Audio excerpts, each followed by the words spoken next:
of time, so I thought I would review the vest I got, which, to be specific, is the Leapers UTG Law Enforcement Vest 170 in what they call Army Digital Camo. I guess we'll just look at it from top to bottom. Overall, I think this is a pretty good option for most people. I don't know if I would take this over to Iraq or Afghanistan if I were allowed to pick my own equipment and was sent. But after shipping and handling, I think, coming off of cheaperthandirt.com, this was around $70 to $75. All said and done, I think it's $50 or $60 for the vest itself. But yeah, if I didn't say it already, we'll just work top to bottom, front to back. You'll notice right away that it is made out of this mesh material, which is surprisingly strong seeming, and it is relatively breathable. I haven't dealt with that many vests because it'll say a lot in this review. I am a civilian, so just take whatever I say with a grain of salt, I guess. But it does seem to be pretty well stitched and reasonably durable, though obviously you are going to sacrifice some durability for the breathability of having that mesh. On the shooter's shoulder here, this is a right-handed vest, they put this kind of black rubberized traction-y stuff. Honestly, I could really do without that. I don't like the color difference if you're worried about camo, and it ruins that mesh breathability.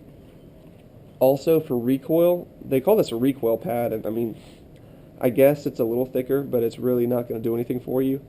The weirdest thing is they put this, I don't know how well you can see it or not, this kind of tube in here, and I really don't know. I mean, I guess that's supposed to help with recoil or something, but it's just kind of awkward, and it's only in one of these multiple stitched areas.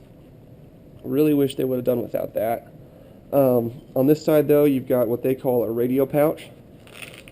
Again, I'm a civilian. I'm not very familiar with radios. I guess if you had a small walkie-talkie, you could fit it in there, but I don't know. If you're looking at one of the bigger kind of police-style radios, I'm not thinking it's going to fit there.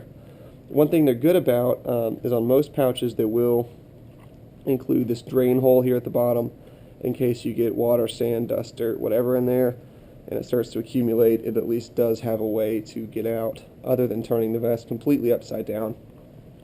Below the radio pouch, you've got 3 pistol mag pouches, which actually fail to have that hole in there. Praised them a little too soon.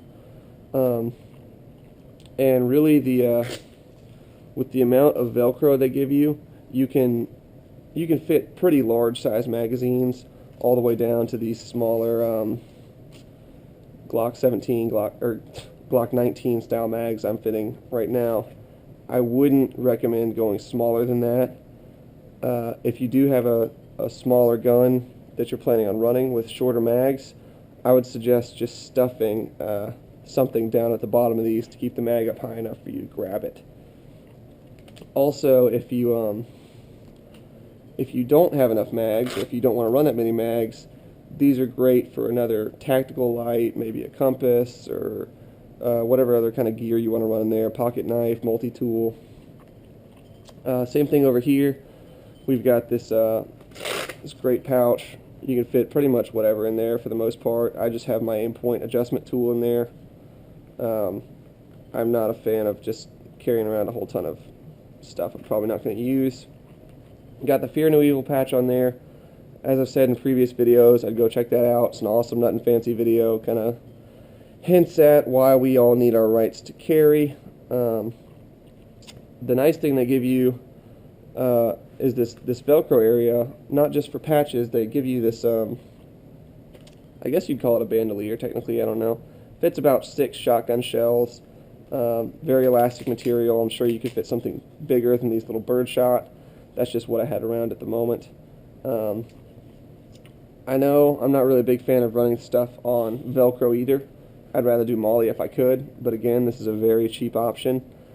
And I actually ran around with these shotgun shells on here, and I'm not saying you could do like you could go skull dragging with this and expect it to stay on, but it stays on fairly well, and I think if you needed to pull these shells out in a hurry, you could do it without ripping the whole thing off. So there's that. Stepping on down, you have Well, at least on the right-hand side, you have 3 mag pouches, and I'm going to speak to AR-15s in this because that's what I'm running, and I think that's what most of you are going to run. Again, down here we do see those drain holes if that's what we end up needing. They do have covers. They're going to be a little slower to access if you're trying to run your mags with the cover on. But again, you see that very generous amount of Velcro there, and actually there's some that will flip out here. So you can run mags of a pretty large size in there. And you can actually, if you need to, in each pouch, double stack your mags to get twice the amount of twice the amount of ammo there. And you don't even have to extend for that, but you could if you wanted to make sure that they were going to, Velcro was really going to hold. That's your kind of view from that side. So, yeah, that's that. Get this squared away again. And then on the other side, you'll notice I am right now running mags, but this right here is actually a Velcro area, which again, I wouldn't normally be comfortable with, except they are nice enough to give you some of these tie downs right here on the side and up here on the top, so that you know even if the Velcro comes completely off, you're not losing these mags. They'll just be flopping around uncomfortably. Regardless, it's a very big Velcro area, and while it does occasionally have that annoying noise of Velcro pulling away, I think it's good enough for, like I said, civilians. If you just want to run around, maybe do a little competition. Probably not if you're a serious 3-gunner. But, you know, any kind of competing or, I guess, God forbid, without rule of law or any kind of stuff like that. A New Orleans type situation, Katrina. But the nice thing is that if you don't want this many mags, instead of running 2 more mag pouches in that area, you can actually run a cross-draw pistol holster that they give you. And that's got your Velcro on the back, and as I was talking about earlier, those 2 tie downs so that you can make sure when you're running around your pistol doesn't come flying off. You heard there it connected. I would not recommend trying to stick your pistol on the front of that Velcro. I have a very strong feeling you will lose that. You could, however, if you wanted, run your shotgun shells there, I think. You just wouldn't be able to close your magazines in. So, the other thing that's nice about the pistol, about the holster here, is that you actually get an extra mag pouch on the front of it. And most of these mag pouches are retained by, I'm totally losing the name for it right now. That's that kind of spandexy, stretchy material. I'll remember it after the review and feel stupid. Anyways, as you can see right here, it can fit up to a full-size 1911. So I think that's a pretty reasonable size holster. And I don't have any of the subcompacts, but you see here my Glock compact size still fits fine. You just click it in and then tighten it down. You're good to go.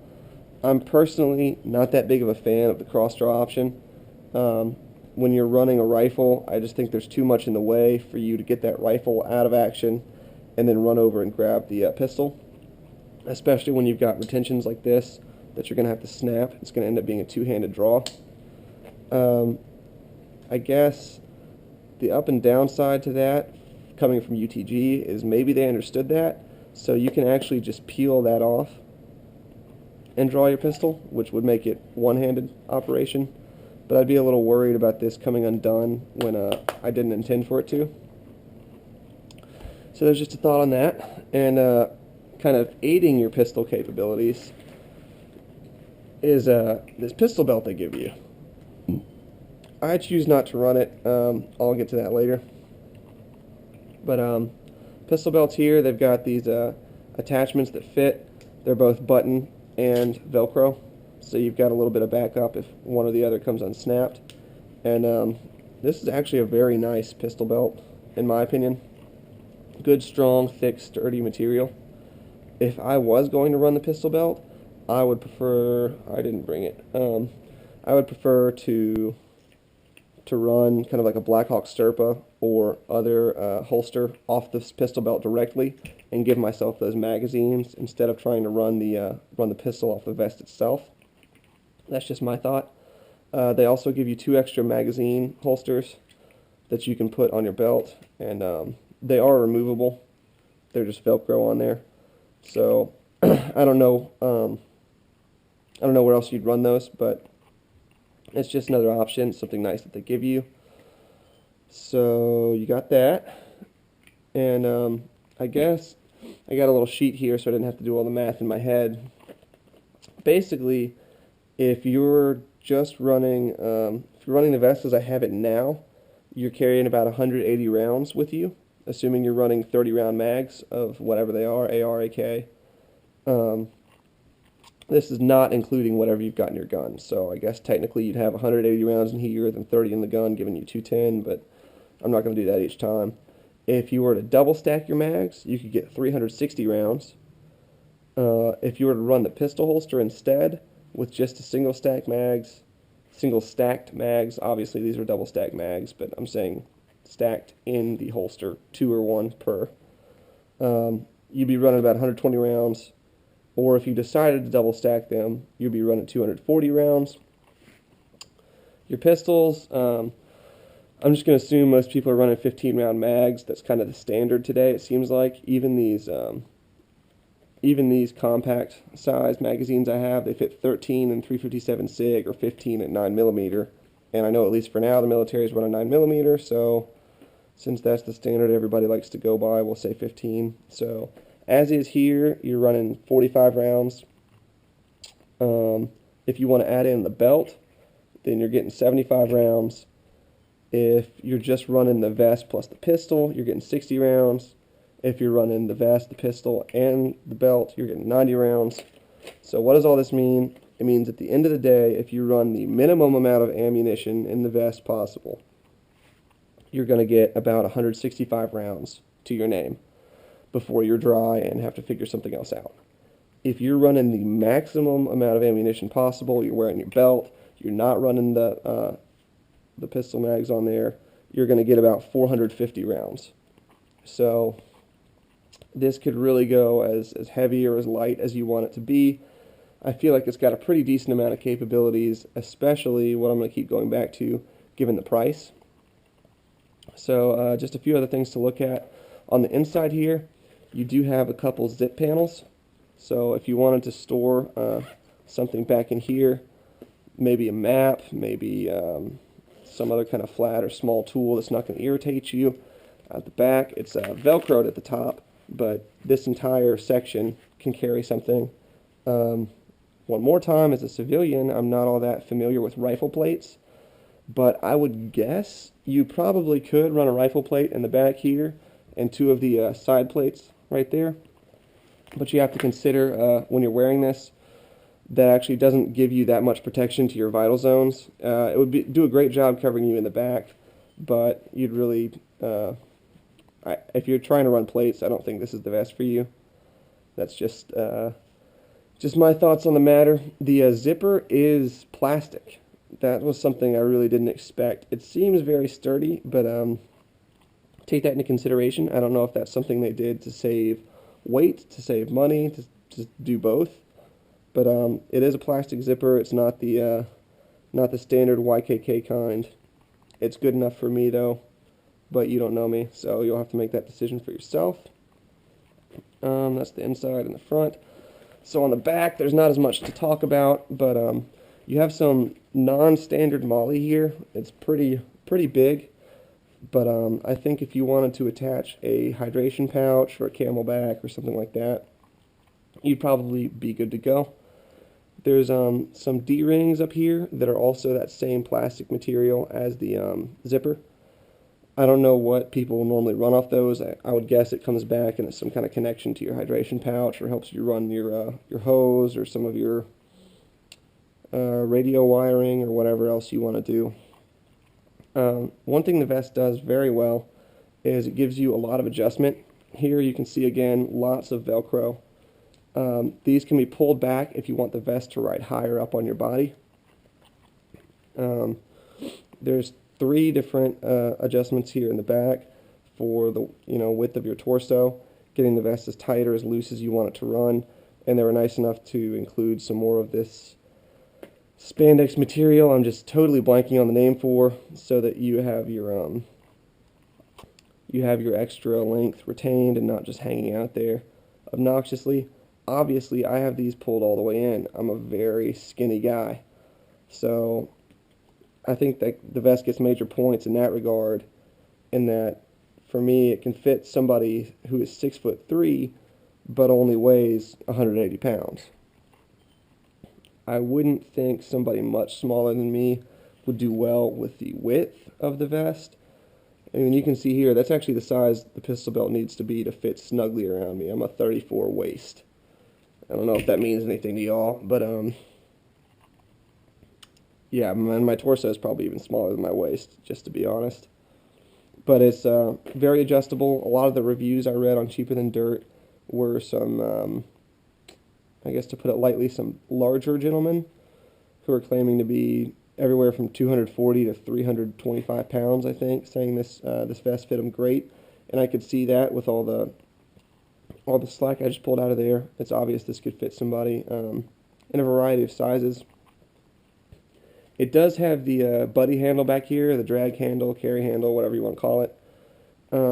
I've spent a lot of time looking at this, and I really can't decide how I feel about it. I don't think I would trust this if I were over in Iraq or Afghanistan, running a full loadout, under fire, I get hit, and I'm expecting my buddy to drag me by this. I mean, he's coming fast and hard to grab this yank, and he's got the full weight of my body, plus all the gear I'm carrying, plus all the stress. With this mesh backing, I just don't know how I feel about it. Obviously, they've done some extra stitching here, and there still is this overlay of the Velcro. I'm not sure how far these straps go back in there. I think this carry handle would be a little more subject to testing before I would stake my life on it if I thought that was something I was going to end up needing. But yeah, I think that's pretty much all I got. As always, thanks for watching. Let me know if you have any more video ideas. Still coming up, I don't think I told y'all already, but if you're still watching at this point in the video, Birdman had procured, I think, a fair amount of Southern Thunder and Tannerite. Is it Tannerite? Yeah, it's Tannerite. That we will be shooting at his place eventually, I think. From the sound of it, his dad found it and wasn't too happy about it, so he hid it from him. But we'll see what happens with that. So stay tuned. We might be blowing some stuff up. As always, thanks for watching. Take care. Support the Second Amendment. See ya. Fingers. Bottom left. Bottom left.